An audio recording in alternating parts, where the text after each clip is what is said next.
छोटे से गांव बिचौलपुरा की गलियों में हर सुबह एक नन्ही सी लड़की अपने पैरों में घिसे हुए चप्पल पहनकर स्कूल जाती थी। उसका नाम था गुड़िया। उम्र महज 10 साल, लेकिन आंखों में सपने जैसे आसमान। उसके चेहरे पर एक ऐसी मासूमियत थी जो हर किसी को खींच लेती थी। गुड़िया की दुनिया सीमित थी। उसकी माँ, स्कूल और कभी कभी खेत में काम करने वाले पिता की धुंधली यादें। उसके पिता का देहांत तब हो गया था जब वह सिर्फ 5 साल की थी। गुड़िया की माँ सरोज सिलाई कढ़ाई करके घर चलाती थी। दिन भर सिलाई मशीन की आवाज घर के सन्नाटे को काटती रहती। वह चाहती थी कि गुड़िया पढ़ लिख कर एक दिन अपने पैरों पर खड़ी हो, ताकि उसकी जिंदगी सरोज जैसी ना हो, जैसे जीना और सहना एक ही बात हो। गुड़िया को पढ़ने का बहुत शौक था। हर शाम वह टिमटिमाती दिए की रोशनी में किताबें पढ़ा करती।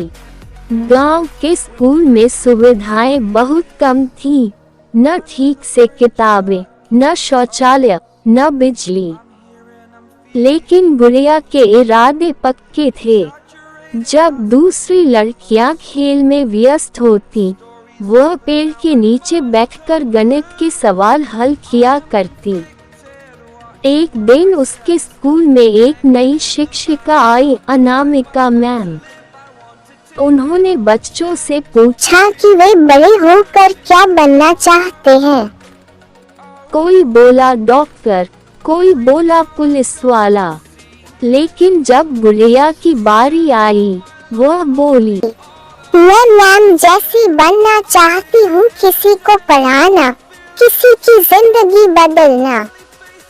मैम मुस्कुराई, लेकिन उनकी आंखों में नमी थी। शायद उन्हें गुड़िया में अपना अतीत दिखा। गुड़िया की जिंदगी आसान नहीं थी। गांव में लड़कियों की पढ़ाई को बहुत अहमियत नहीं दी जाती थी। कई बार गांव की औरतें सरोज से कहती, इतना पढ़ा के क्या करेगी, घर तो बसाना है आखिर में। सरोज चुप रहती, लेकिन उनकी चुप्पी में एक जिद थी। वह अपनी बेटी को उस राह पर नहीं चलने देगी जहां मंजिल सिर्फ समझौता हो। एक दिन जब स्कूल से लौटते वक्त गुड़िया की चप्पल टूट गई। वह नंगे पांव घर आई। सरोज ने उसे गले लगाकर कहा, हमारे पास पैसे कम है बेटा, पर हौसले पूरे हैं। उसी रात उन्होंने एक पुरानी चप्पल की पट्टी सिलकर नई बना दी। समय बीतता गया।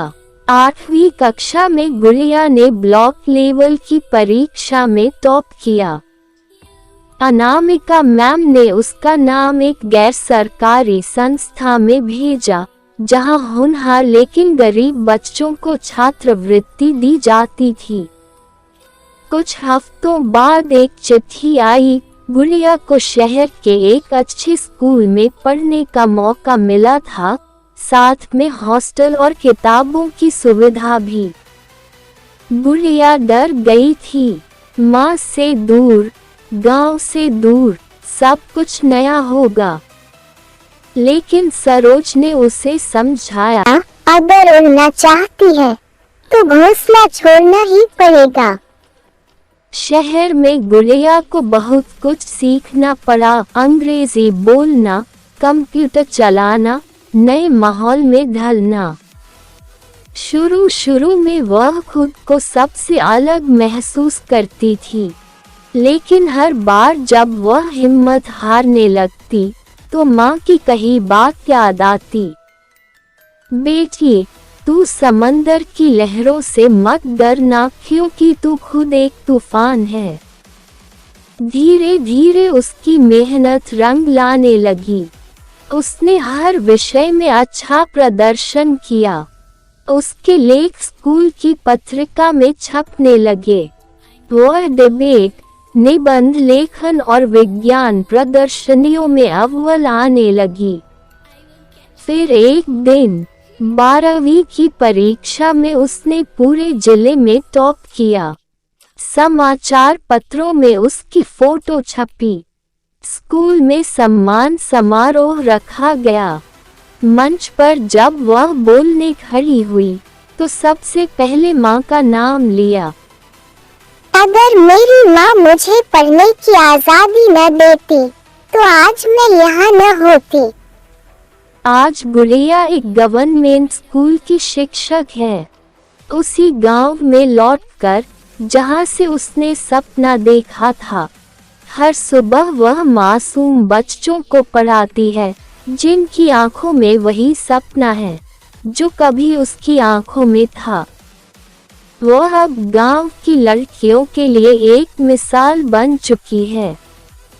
सरोज अब बूढ़ी हो चली है, लेकिन जब कभी कोई उनसे पूछता है कि गुड़िया क्या करती है तो उनका चेहरा गर्व से चमक उठता है। गुड़िया की कहानी सिर्फ एक लड़की की नहीं है, ये हर उस बच्चे की कहानी है जो सीमित साधनों में भी अनंत सपने देखता है।